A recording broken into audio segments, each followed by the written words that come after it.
warahmatullahi wabarakatuh. Selamat pagi anak-anak kelas 3. Alhamdulillah hari ini hari Kamis tanggal 23 Juli 2020 kita dapat bertemu kembali meskipun dalam keadaan jarak jauh.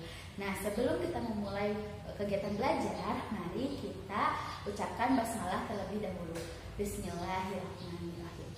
Yuk kita mulai belajarnya. Nah, kemarin kalian sudah belajar tentang ciri-ciri makhluk hidup, yaitu tentang makhluk hidup itu harus bernafas. Contohnya pasti kita harus bernafas setiap hari. Kita tidak bisa bernafas kalau misalkan nggak ada nafas, kita pasti meninggal. Nah, kemarin sudah dibahas sedikit-sedikit bahwa alat pernapasan tentang hewan. Nah, sekarang kita bahas satu-satu. Baik, mulai dari makhluk hidup pertama, yaitu manusia. Kita bernapas menggunakan alat pernapasan, yaitu pintar, paru-paru. Jadi, manusia bernapas menggunakan paru-paru. Baik, sekarang kita mulai ke makhluk hidup yang kedua, yaitu hewan. Hewan terbagi menjadi beberapa kelompok. Yang pertama, kelompok serangga. Contohnya itu seperti semut,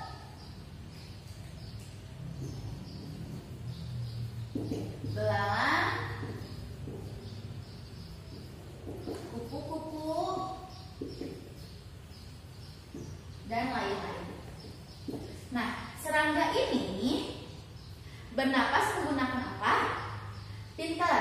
Serangga bernapas menggunakan trakea. Kita lanjutkan ya. Yang kedua ini ikan. Ikan, contohnya ada yang tahu contoh ikan itu apa saja? Ada ikan mas, pintar, ikan mas. Terus ikan koki, pintar. Ikan apa lagi? Ikan lele boleh. Dan lain-lain ya. Nah, ikan bernapas menggunakan apa? Yang ada di pinggir-pinggirnya itu, yang di dalam di kepalanya kalau dibuka. Nah, pintar, itu namanya insang. Jadi, ikan bernafas dengan insang. Lanjutkan. Burung. Ada burung apa saja yang kalian tahu? Burung beo boleh. Burung beo, burung merpati juga boleh. Dan lain-lain ya. Nah, burung ini bernapas menggunakan paru-paru. Pintar. Burung bernapas menggunakan paru-paru. Dilanjutkan. Amfibi. Ada yang tahu amfibi itu apa? Ya, hewan amfibi itu hewan yang hidup di dua alam. Contohnya, pintar, contohnya katak. Nah, katak bernafasnya itu dibagi menjadi dua. Ketika dia masih dalam telur menjadi larva dan berudu, dia menggunakan insang. Tapi ketika dia menjadi katak dewasa, dia menggunakan paru-paru. Ya, jadi ketika hewan amfibi ini masih berada di air, mulai dari larva sampai berudu, dia menggunakan insang. Tapi ketika dia sudah menjadi katak dewasa, dia menggunakan paru-paru. Kita lanjutkan. Reptil. Contohnya apa saja? Ada ular, pintar. Kadal. Ya. Terus buaya, kura-kura,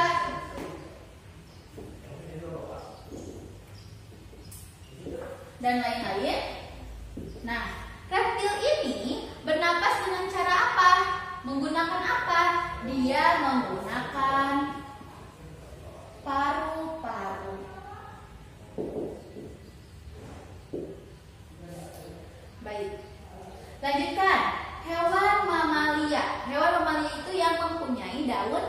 telinga. Berarti contohnya apa? Sapi, kambing. Terus apa lagi? Kelinci, pinter. Dan lain-lain ya.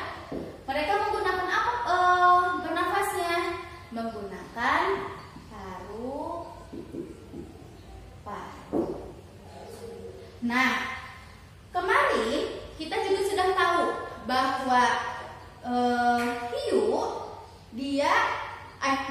paus dia merupakan ikan termasuk mamalia. Jadi di sini yang ikan juga ada termasuk mamalia, namanya ikan paus. Nah, kalau paus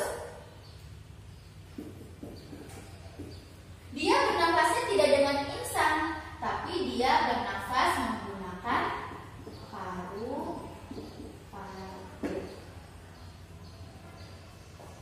Ya, karena si ikan ini, si paus ini termasuk hewan mamalia. Jadi meskipun dia ikan, dia juga termasuk hewan mamalia. Ya, lanjutkan yang terakhir, kelompok cacing tanah. Siapa yang suka melihat cacing? Ya, kalau misalkan di tanah itu pasti ada cacing tanah. Cacing ini bernafasnya menggunakan permukaan tubuh. Jadi dia bernafasnya menggunakan permukaan tubuh, atau dapat disebut juga dengan kulitnya. Jadi cacing tanah itu bernafasnya dengan kulit. Nah, sekarang bagaimana dengan tumbuhan? Tumbuhan bernafasnya itu seperti apa? Kan kita nggak pernah lihat tuh tumbuhan itu bernafas seperti apa ya?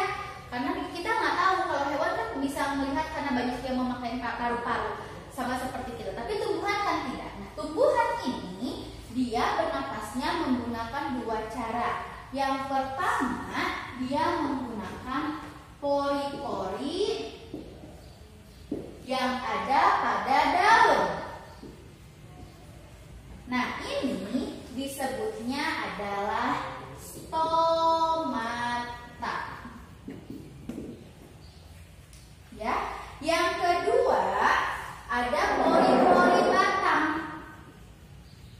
Pori-pori batang atau disebut dengan lentisel.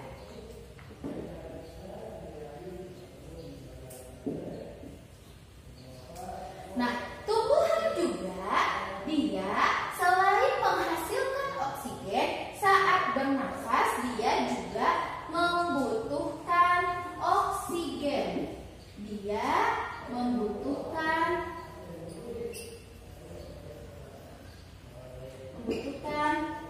oksigen saat bernafas.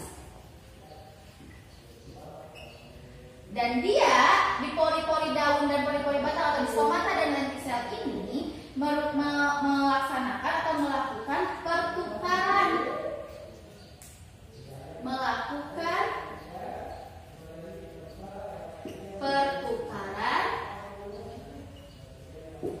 oksigen dan karbon dioksida.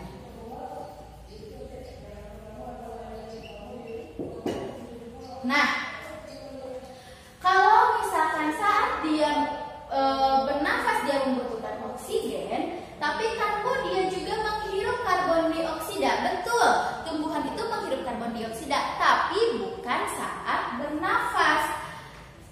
Tumbuhan membutuhkan karbon dioksida untuk fotosintesis, untuk membuat cadangan makanan dia sendiri. Jadi karbon dioksida itu bukan untuk bernafasnya, tapi untuk membuat cadangan makanan yang dilakukan dengan cara fotosintesis. Ya, oke, baik. Sekarang kita lihat aktivitas 1 halaman 19. Nah, coba lihat nomor 1. Di sini kita baca dulu petunjuknya. Tuliskan alat pernapasan pada hewan-hewan berikut. Nomor 1, di situ ada gambar apa? Betul, itu ada kadal. Kadal termasuk hewan reptil, berarti dia bernafasnya menggunakan Pintar, berarti nomor 1 adalah kadal bernafas dengan paru-paru. Untuk nomor 2, 3, 4, 5, dan 6 silahkan diisi oleh kalian sendiri. Nanti dikumpulkan melalui Edmodo. Lanjutkan ke halaman 20. Aktivitas 2. Tuliskan B pada pernyataan yang benar dan S pada pernyataan yang salah. Nomor 1. Pohon apel bernapas membutuhkan oksigen. Benar apa salah? Ya, seperti tadi telah dijelaskan bahwa tumbuhan bernafas membutuhkan oksigen. Berarti nomor 1 adalah benar. Nomor 2. Manusia dan beruang memiliki tangan sebagai alat respirasi. Respirasi itu apa? Respirasi itu sama dengan pernapasan. Manusia dan beruang bernapasnya dengan alat respirasinya itu dengan tangan, bukan ya, dengan paru-paru. Berarti nomor 2 salah. Silakan beri tanda S. Nomor 3. Kucing dan kambing memiliki persamaan, yaitu sama-sama hewan yang berkembang biak dengan cara melahirkan dan bernapas dengan paru-paru. Benar apa salah? Ya, nomor 3 benar. Berarti diberi tanda B. Nomor 4. Itik dan ayam memiliki perbedaan terkait tempat hidup.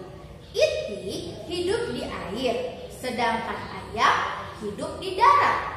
Sedangkan persamaannya adalah bernapas dengan kulit. Benar apa salah? Salah, karena yang bernapas dengan kulit adalah cacing tanah. Berarti beri tanda S. Nomor 5. Nyamuk dan kumbang merupakan 2 hewan yang bernapas dengan trakea. Nyamuk dan kumbang termasuk serangga. Jadi betul mereka menggunakan trakea. Berarti beri tanda B.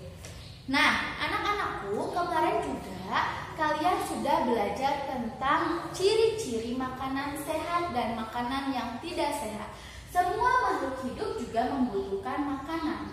Nah, sekarang kita akan belajar tentang adab kalian ketika makan. Karena ketika makan, selain kita membutuhkan energi untuk beraktivitas, kita juga berarti sayang sama tubuh kita, bersyukur sama Tuhan Yang Maha Esa, kita sudah diberikan kesehatan. Nah, untuk adab-adab makan itu, kita nyanyi terlebih dahulu yuk. Nyanyinya yang Nusa dan Rara. Udah tahu belum? Nah, nyanyinya seperti ini ya. Kita nyanyi bersama-sama, oke? Yuk kita dengarkan. Raihlah keberkahan dalam setiap makan. Let's go, let's go, let's go, let's go. Cuci bersih tanganmu. Ucapkanlah bismillah. Gunakan tangan kananmu. Biasakan tak berdiri. Jangan tiup yang panas. Lebih baik dikipas. Minum dalam 3 terbuka. 1, 2. Nah, itu adalah adab-adab makan yang telah dijelaskan oleh Nusa dan Rara. Coba kita lihat. Yang pertama itu apa sih katanya? Adab makan yang pertama.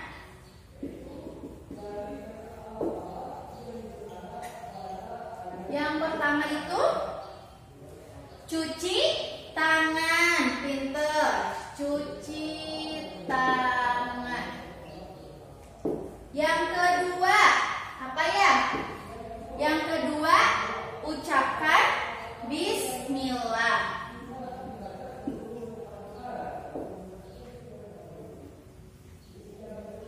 Atau lebih bagus lagi ketika kalian mengucapkan bismillah ditambahkan doa mau makan. Apa doanya? Coba kita doakan bersama-sama. Bismillahirrohmanirrohim. Allahumma barik lana fima rojaktana wa qina adzabannar. Nah, ini ditulis di bawah ya, seperti ini di bawah. Nanti doanya kalian tulis halaman 22. Sudah? Yo, Ibu tunggu dulu. Oke, kalau sudah kita lanjutkan ke adab yang ketiga,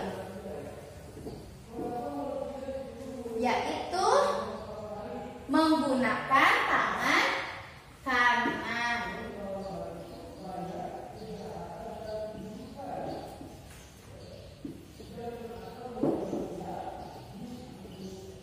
Yang keempat,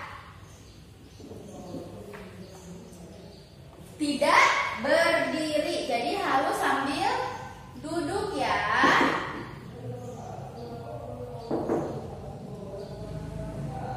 Yang kelima, apa yang kelima? Tidak meniup yang panas, pinter.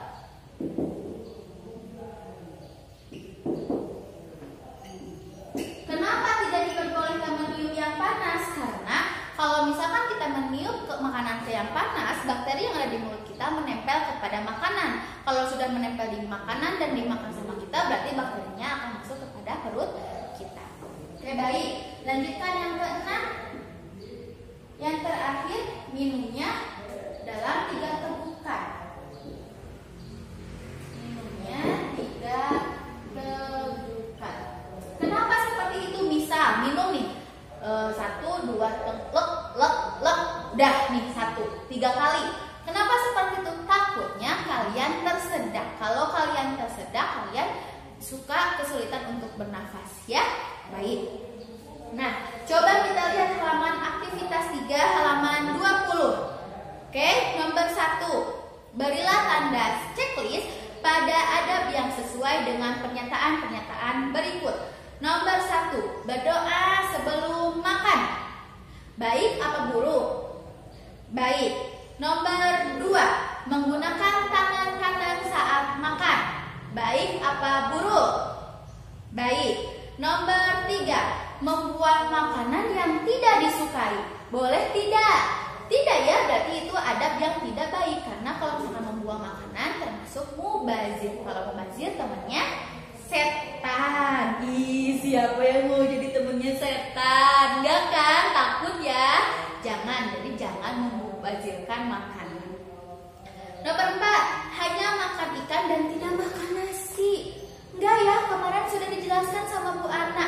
Kalau misalkan makanan itu kita butuh proteinnya, butuh karbohidratnya. Nah, nasi itu karbohidratnya, ikannya proteinnya. Jadi tidak boleh, berarti adabnya itu nomor 4 itu tidak benar, berarti adab buruk. Terus nomor 5, tidak mencuci tangan sebelum makan. Salah, tadi bentuk nyanyian Sinus Sadantara juga harus mencuci tangan, berarti adabnya buruk. Nomor 6, mencemooh makanan yang terlalu asin. Nggak boleh juga, kita harus menghormati, menghargai orang yang telah memasakkan untuk kita. Berarti itu adab yang buruk. Nomor 7, mencuci buah sebelum dimakan.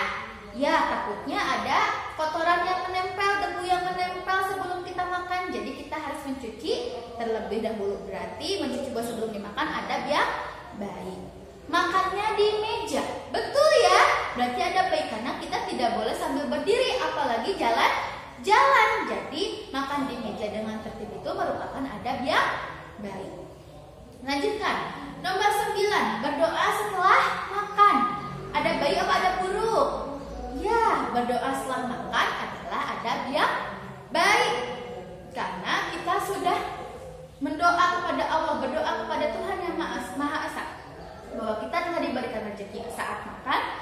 Kita bersyukur sebagai pengamalan sila kita yang pertama, Pancasila pertama, yaitu ketuhanan yang Maha Esa. Coba doa setelah makan itu apa sih? Yuk kita berdoa sama-sama. Bismillahirrohmanirrohim. Alhamdulillahilladzi at'amana wa saqona wa ja'alana minal muslimin. Baik, berarti udah pada hafal ya. Lanjutkan. Terakhir nomor 10, makan dalam jumlah yang tidak berlebihan. Benar apa salah? Benar ya, itu adab yang baik. Kita tidak boleh berlebihan saat bermakan. Nah, itu adalah adab-adab kita saat makan. Kita juga selain mensyukuri nikmat diberikan rezeki, masih bisa bernafas, masih bisa makan, kita juga harus menjaga kesehatan kita.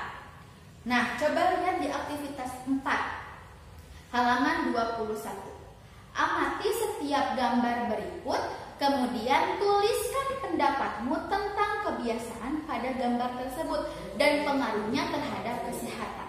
Nomor 1, ada gambar yang sedang berolahraga. Pendapatnya apa?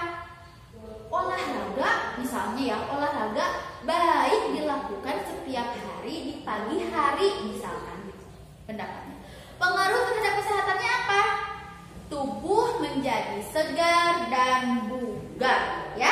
Nah, sekarang untuk nomor 2, 3, dan 4 silakan Anda kerjakan sendiri di rumah. Nanti dikumpulkan melalui Edmodo. Jadi yang dikumpulkan di Edmodo itu adalah aktivitas 1 halaman 19 nomor 2 sampai nomor 6. Dilanjutkan aktivitas 4 nomor 2 sampai nomor 4 halaman 21. Dan aktivitas 5 halaman 22 dikumpulkan di Edmodo sampai pukul 8 malam. Jika ada yang mau bertanya, silahkan tanyakan kepada wali kelasnya masing-masing melalui WhatsApp pribadi. Sekian dari Ibu, mohon maaf apabila ada kesalahan. Wassalamualaikum warahmatullahi wabarakatuh.